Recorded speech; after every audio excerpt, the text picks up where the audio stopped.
Hi, everybody. Hope you're doing marvelously well. Sitting here with the rather wonderful Mr. John McBride. Hey, John, how are you? Great. How are you? Excellent. And, of course, the rather lovely Mr. Marc Daniel Nelson. How are you, Marc? Howdy. So this is going to be a fun one. Now, by now, you will have seen Marc's premiere, I think might be the right way, his first look at John's new plugin. So you've seen how it works, and if you haven't, go and check that video. There will be a link below, and Marc will talk a bit about his experiences of using it in a minute. But it seems like a perfect opportunity to talk to the man himself, Mr. John McBride, and find out, how he got there with the plugin. Now, John, you're sitting in, is that Studio A? Is that correct? I am in Studio A with the Neve console behind me, the 8078 that we modeled, yes. Absolutely beautiful room. I have had the pleasure to track in that room. It is gorgeous. But that's not a sort of stock Neve console, really, is it? I know you put a ton of love into that. We have. I got the console a long time ago, and it came from Donald Fagen. He was the last owner. Wow. I know they did Night Fly on this console, and, it's just a fantastic console. The broker on it was Alan Sides, so I did pay too much, and that's fine. It's all good. It's all good. No problem, Alan. I love it. But once we got the console, I thought, well, we should go through and make sure we make it as perfect as we possibly can. So what I did, there's a guy in LA, Geoff Tanner, who worked for Neve when this console was built. And Geoff, as a matter of fact, when we opened the schematics, his initials were on all of them. And, you figure, well, this guy knows the console better than anyone. And he does. I contacted him, and he said that he could make this console better in many ways because he knew any limitations it might have had even when it came out of the factory. So we took about 6 or 8 months and more money than I paid for the console itself, and we made it more special, if you ask me. I guess that's the best way to put it. When we recapped it, we didn't use 40 or 50 cent capacitors. We used mainly Blackgate capacitors, which are hard to find, but they are really, really great. I love them, and they're way too expensive, but we got rid of every 640 amplifier in the console and did only 440s, even on the effects send. And we ran silver Veristrand wire throughout the console, and we love it. And amazing. It makes you, I'm not sure which of these things, or if they just all add together to make the whole greater than the sum of its parts. Absolutely amazing. As I said, I've tracked on that console. It's a beautiful, beautiful sounding console. Has all the characteristics of a Neve, but basically on steroids, and that would explain the upgrades that you did. When did you come up with the idea of modeling the EQs on this? I've never been a plug-in fan. Yes, says the man with probably the largest collection of vintage analog equipment in the world. That would make sense. We have lots of plugins too. I'm not joking, because people want them, They want to be able to take it home and work there also. So I see the plugins are the present and the future, I believe. But what happened was, so I met Matthew Kleinman, and he came up with the idea of starting this plugin company and basing it around a lot of Blackbird gear, although they do have other stuff available through Kit that wasn't Blackbird centric, but so it's a combination of the two, but our goal is to have 100 Blackbird plugins in the next 5 years. That's our goal. Initially, I was a little anti-plugin because I didn't want someone to be able to replicate what happens here sitting in their bedroom or their basement or wherever they are.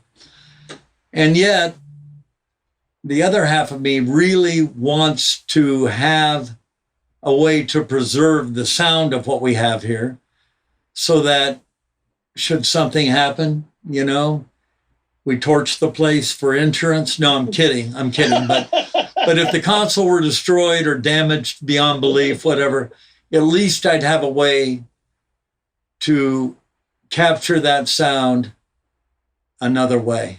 And that becomes more and more important to me as time goes by. A lot of the original vintage gear we have, the hardest thing to do is to find parts, certain tubes or transformers. That's a real challenge. Fortunately, we've been able to stockpile quite a bit of stuff, and so far so good. I'm in pretty good shape parts-wise right now, but eventually you're not going to be able to get parts. And so being able to preserve the sound of this, and I believe we're going to end up modeling all 40 channels of this, because no matter how perfect a console may be, you're going to hear slight little variances from channel to channel. Why not have them all? I mean, it makes sense. You know, we're trying to keep in mind what's out there already and what we have that maybe other people don't have, and possibly do some modeling of that. There's a certain tape machine we're going to model, which to me is one of the greatest. It's one of the greatest pieces of gear I have, an old tube 2-track. But we're also looking at the Motown EQ. We're looking at Pi compressors and certain things that are really, really great, but you just don't see them around anymore. So we're taking the approach of don't put anything out unless it truly matches what we have here. And we're able to sit there and A/B. And there were times on this console when I'm going between the plug-in and the actual channel, and I lose track of which is which because that's how close they are. And I love that. You are in a unique position because, I mean, you know, both Marc and I live and work in LA, and you go into studios in LA and somebody will point and go, that's the unit they use to model, you know, blah, blah, blah's plugin, or that's the... But all the time, it's never actually owned by the person or the company that modeled it. You're in this unique position that you have the largest collection of analog equipment anywhere. We've had people and other plug-in companies rent gear from us. Sometimes we knew they were making a model of it, and oftentimes I'm sure they were making a model when we didn't think they were. So, because it's really, really important to have gear that functions the way it was originally designed to. Fairchilds that are out there, you never know what's been modified. I mean, unless you go through it, or what's different about it, or if a tech had a better idea and changed things on it. You know, the first time I heard a Fairchild plug-in, I thought, that is nothing like a Fairchild. Now, that was a number of years ago, and obviously, the quality of plugins has gotten better and better, thank God. That's also one of the reasons I thought, well, maybe it's time to go ahead and look at this, because now it's getting in the ballpark of respectable. Absolutely. I was talking of Fairchilds, that was in the back of my mind. I wonder with Marc as well. It was in the back of my mind of all the plugins I'd like to see Blackbird do, it would be the Fairchild, because I remember one of my first visits there, or second or third visit, you know, we got a Fairchild in, 670, and I was like, you know, I'd really like another one. Didn't even have an idea. And the assistant says to me, I think we have 27 channels of Fairchild. And I was like, oh, okay, so another one won't be a problem. Yeah, I love the monos, I think, even more than the stereos, to be honest. Yeah. The 660 is... It's pretty special. Yeah. It's incredible. It's in Martina's vocal chain rack, and along with the Motown EQ and a secret mic pre. Anyway, but a V76M Telefunken is also one of my favorite mic pre's, and I'm sure we're going to have to do that at some point. So, Marc, you've obviously used it plugin extensively, and by now people have watched your video using it. What are the things that jump out to you that make it unique? I'm not kind of a guy that would sell something that I don't believe in, I guess. And the biggest thing about Neve EQs is if they can't get the insert quality and the bottom and top end right, then it's just another EQ kind of a thing to me. And John asked me to fool around with it, and course, your mind instantly goes, okay, if this is going to be something that John approves, it's going to be great. But at the same time, he was very thorough to let me know that he would appreciate criticism and basically wanting to know, no more BS. Like, let's get really down to this. And so I actually had good time trying to find what I didn't like about it. And the biggest thing that I enjoyed right off the bat was just inserting it and just instantly make it sound the way it sounds, which anyone who knows this, that when you start putting stuff in and it actually takes away things, but it adds one cool thing, it's just never worth it. And I always look in a plugin for the insert quality more than anything, because sometimes I don't even touch the EQ. In fact, the song that I mixed, the Martina McBride song that John gave me to just showcase it, was so well tracked that I didn't even really want to do too much EQ here and there. But by doing certain things like low pass, high pass, and insert, you are creating color and texture just by doing that. So super subtle things work well, but then I pulverize things just to see what it was doing, like the bottom end. And the thing about those old modules, the EQs on the Neve, you can really churn it up as hard as you can. John and I talked about this, about should we put numbers on the EQ in order to know where you're at? And John said, just listen to it, which is absolutely crucial when you're doing any kind of mixing. So you can turn it all the way up and it sounds great. It doesn't even matter if it's up or not. And so I literally banked top and bottom on a lot of things just to kind of see what it was doing. And it never got shrilly. It never got pointy, which a lot of these Neve EQs tend to get pointy, sharp transients with the EQ. It just doesn't feel very natural. I don't want to use the word analog, but it just doesn't feel very it.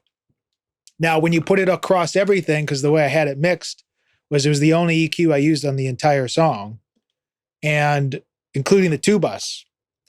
And what it was doing was, yeah, you're using the same module modeling, but it was still enhancing and adding depth differently, depending on if you click the different analog 1, 2, or 3. All these little things you can really kind of get kind of complicated with your equation and get it to sound where it was.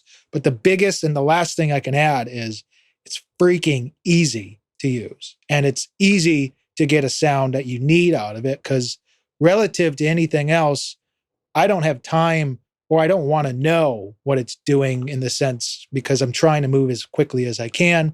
And you just turning it on and putting it in and then turning up a top or bottom or mid, it just works. That's my biggest sell behind that. It's amazing. It's crazy how close it's getting. John, what we were talking about yesterday, I actually tried today. I said to myself, if this is going to be a usable EQ and proper analog modeled EQ, I need to know that I can have 24 versions of it open, just like I've been mixing on an analog console. If I can get 40, fantastic. But to me, it feels like, I grew up thinking the 24 channels was, the be all and end all. And in my mind, yeah, you know what I mean? In my mind, if you can sum down to that in an analog world, and I open up 24 instances of it. In fact, we actually had 25 because I'd already had one open. And on my old fashioned cheese grater down there, which I think was built in 2011? 2009. Shh, maybe we shouldn't keep that in. So my old computer ran absolutely beautifully and smoothly. So, that seems to me why you'd want an EQ like this, because you'd want to put it, like Marc was saying, pretty much on every channel. The biggest, and thank you, Marc, that was really great to hear. The thing that we wanted to do, right, wrong, indifferent, whatever, was to just match what the console does. And if the console, maybe in certain situations, isn't the best thing, that's what you got anyway, because we just wanted to match that console. However, I feel like this console is extremely popular. There are people that come from out of the country because they love this console so much. And they like the rooms and all that too, of course, but just matching the console. I just wanted to give someone the same ability at home to do what we do here. As far as the numbers go, by the plus or minus by the cuts or boosts in the EQ, initially I thought maybe that's a great idea, but there are no numbers on the console, The more you're looking at the screen, the less you're listening, it feels sometimes. I want people to just listen and mix, and whatever sounds right, great. And yes, you can store that setting or whatever, but it doesn't say 2.4 or 3.1 or 1.8 or whatever you're doing. It doesn't have that exact, but if you store that setting, you've got it. And if you chart everything, you'll have something that's hopefully pretty much on the money. The way things move with a real Neve console, I know, we do a recall. It may be 2% off, but we've done them and had great success. And I figure, why not keep it as real as we can here? The biggest thing I thought was cool was the fact that knowing, and we've talked about this, John, actually we talked about this a couple years now, which is knowing when it was right to do it, what the timing of it, and like the fact that there's how many models out there that have already done this. The fact that you felt comfortable enough to say this feels like it's there after all these other ones that are actually pretty great says a lot. It really does. It's not just about, jumping on this plugin game thing. Because as anyone knows, Blackbird, John McBride, two things that I know about both is they go by the way that they go. And they're not going to follow trends. They're not going to do anything. They're just going to do what they feel right. So having a plugin that really does what it's supposed to do, and relative to being what it is, I don't know. I mean, it's so hard to find a EQ that has this velvety top end that isn't going to just take away from it in another way. By inserting a plugin, it's taking some bottom out of it or something weird. The fact that it's just enhancing in very pleasing ways all the way around, and very different too, because I can't think of plugins that actually sound, just insert like it, which means everything. If you're saying blind test, obviously I'm not sitting next to you in A while it's going. But if you're saying, okay, I got lost and I forget, it's way crazy, because everything else seems to have this dead giveaway with plugins usually. And it's usually, and for me, it's the top mid-range, or it takes some weird bottom brittleness out in a bad way.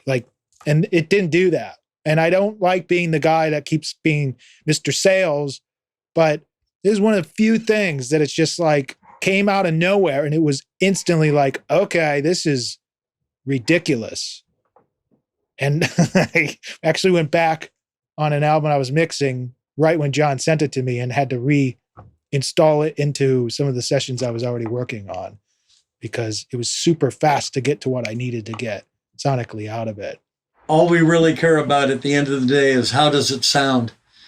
There aren't a ton of bells and whistles on this plugin. We may add an update at some point where more things flash and shoot rockets and all that happy stuff. We've thought about putting console tape at the bottom of the plugin, and I don't know how necessary it is, but people love bells and whistles. But this is a pretty straight ahead, ready to work, sounds great plugin. And that makes me very happy. The other question is, do you want to spend another year just glossing it up a little bit, not changing the audio, but making the physical presentation different?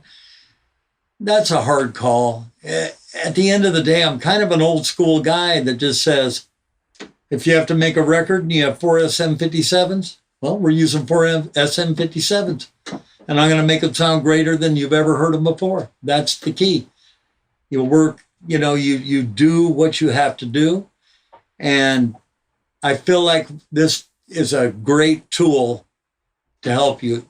Even when I mix on this console, I'll install the BB N105 plugin on it and use it because I feel like I can fine tune better with it. Plus, I don't have to go to a certain button and do this about 25 times, which helps, I'm kidding. Not really, but I'll tell you what. Thank you, God, that I found Geoff Tanner. The guy's talks to God about electricity, he's one of these guys that really, really knows and understands electronics and how things work and everything else. And he knew that console like the back of his hand. I think he's written it up a time or two and said that the finest 8078 in the world is this one right here. And I'm flattered that he would say that, but we did put a lot of time. I flew him in and out 4 or 5, 6 times. He'd usually stay for a week or two each time. We really, really got to the heart of the matter. It saved time, with him, with he overseeing the whole project. And following, I think, the Neve philosophy in general. I think that's part of the reason this thing sounds like it does. And he told me that this is flat to 60K. I don't think there's another Neve console flat to 60K.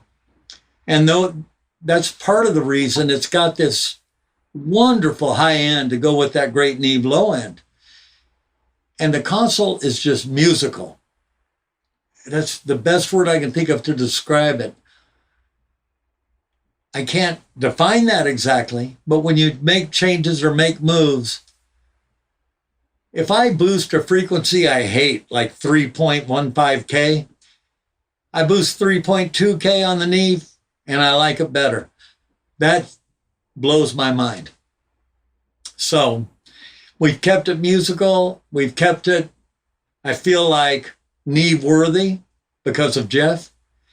And Geoff and I have become friends over the years. And I think he writes kids' books on the side. So look him up, Geoff Tanner, Tanner. Yeah, he's also Aurora Audio too. Oh, that's right. Yeah. Yeah. Wasn't he originally Phoenix as well? Yes, Phoenix Audio. Phoenix.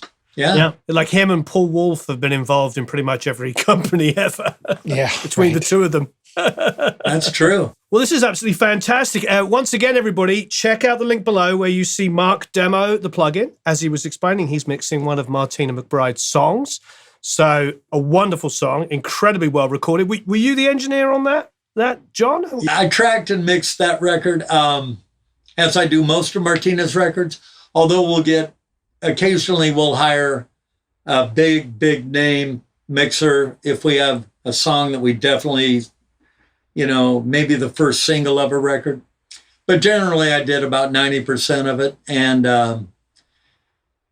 I got to track it here. So how bad, I love tracking more than mixing.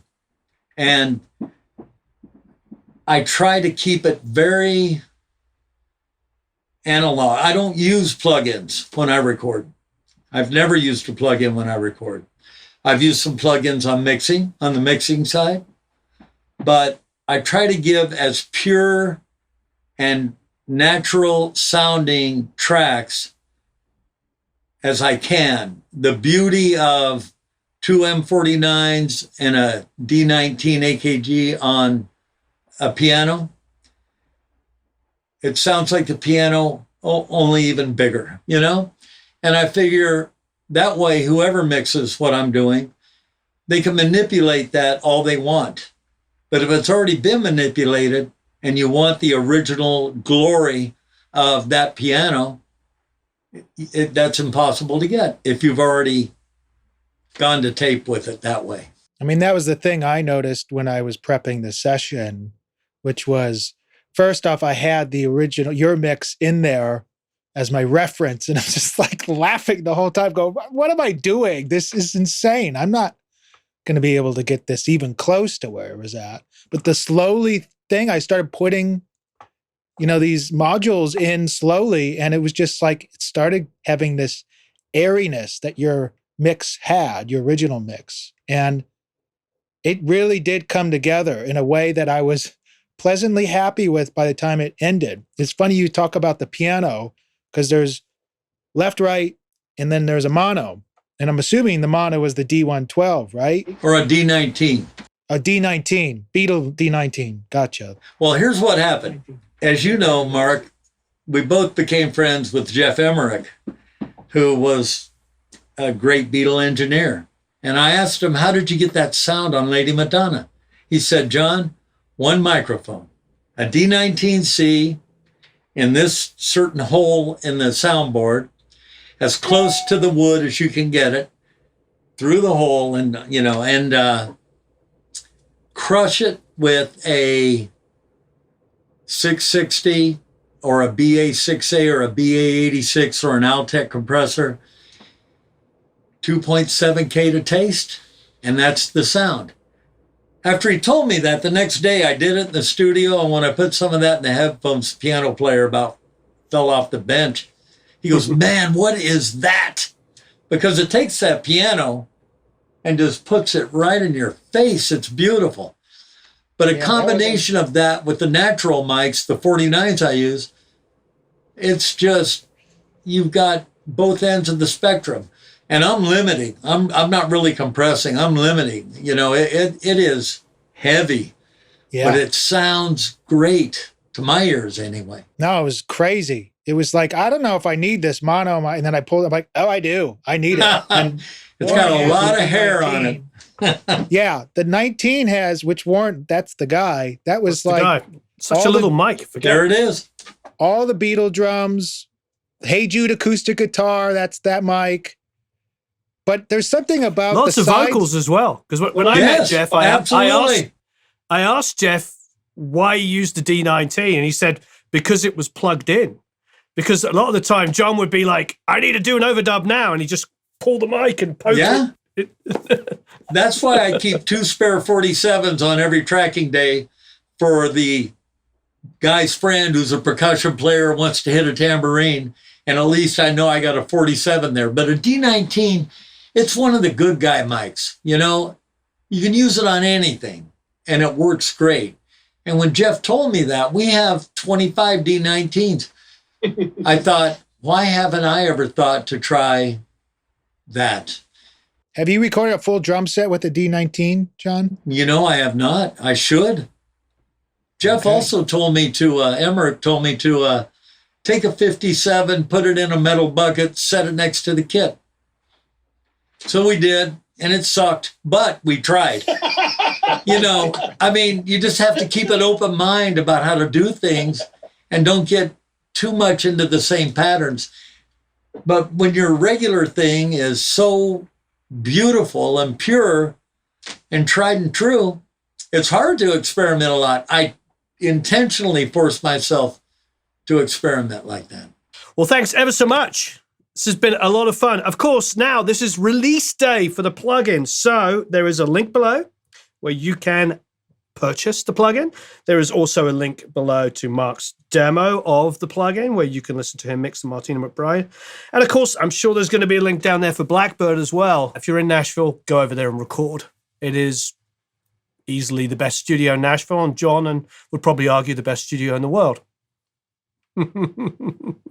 I agree. I'm not arrogant enough to argue that, but one thing I wanted to mention also, Warren, is that when you buy the BB N105, if you buy it, we're starting the subscription towards the end of the year. You get a free year of the subscription also. Oh, okay, great. Just to know. So it's basically entry price, buy the plugin, and as they add new plugins, you're going to get a free year of access to all of those as well. That's amazing. Wonderful. You got to hope it'll help somebody. I just really want to try to keep the bar higher, That's to me always been the most important thing. We have a school, and part of what these kids learn that's so important is that good is the enemy of great. And when you hear a great player in a great room with a great mic, and it makes the hair on your arms rise up. That's the goal. That's the bar that we try to make sure everyone, and if they've never heard that, then they won't aspire to get that. So what we're trying to do is just keep the bar high and hopefully help people create more music, which makes me laugh, cry, get angry, get sad, get happy, whatever. I couldn't live without music, and I mean that from the bottom of my heart. I hear you 100%. I know we're all three the same way, actually. Yes. Well, thank you, John. Thank you, Marc. Thank you. Thank you. Please, everybody, check out all the links below and have a marvelous time recording and mixing. We'll see you all again soon. Thanks, Warren.